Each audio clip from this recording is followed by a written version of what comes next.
Welcome to TRT World. So we see climate models suggesting a possible return around the world to El Niño weather conditions. What exactly does that mean? What will that look like? Well, there's a very good chance that global temperatures will increase somewhat this year because of El Nino.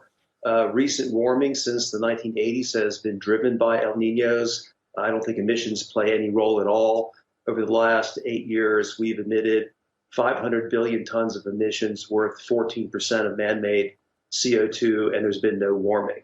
What causes the warming is the El Nino. As far as we can tell, there's nothing we can do about that. El Nino is a natural phenomenon caused either by volcanic activity under the Pacific Ocean, possibly with some solar contribution, but it's got nothing to do with emissions. So, can I just stop you there, because that sounds so interesting, that you don't think what exactly has nothing to do with emissions, global warming, or what exactly? Yeah, the warming. The emissions are not warming the planet. We've just had 8 years, of 500 billion tons of emissions with no warming. That's per, U.S. government data. So obviously, we are told that every emission warms the planet. That is clearly not the case. What we do know warms the planet are these El Ninos, and we've had a series of them since the 1980s. The most recent one was in 2015, which is the last time we saw warming. Now, the next time we see warming could be this year, and it's going to be caused by an El Nino. It's got nothing to do with emissions.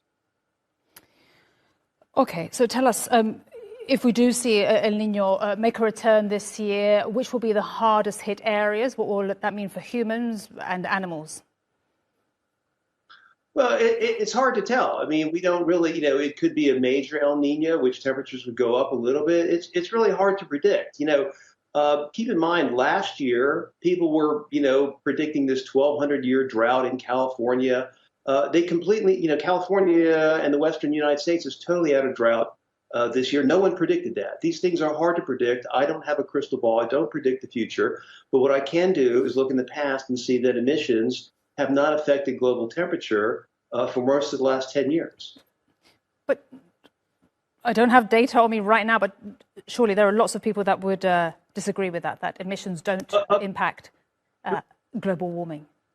Of course, because there's a whole movement that has been dedicated to spreading this myth since the early 1990s. And, there's a lot of inconvenient truth out there. In your teaser to this, we saw about people complaining about, ice in the Alps.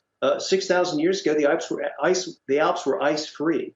There are natural changes that go on, have gone on throughout the Earth's history, through the history of mankind, and we're pretending that everything that is happening now is new. And in fact, it's not new. The Earth has been as warm, if not warmer, before. We have these natural events. The weather is controlled by Mother Nature, not by emissions. Emissions are a very small part of the atmosphere. Carbon dioxide concentration in the atmosphere is 0.04%. The notion that that drives weather is just without a basis in science. All right. Steve, we'll leave it there. Thank you very much indeed for coming on. Steve Milloy, who is from the Energy and Environment Legal Institute. Thank you so much. Thank you.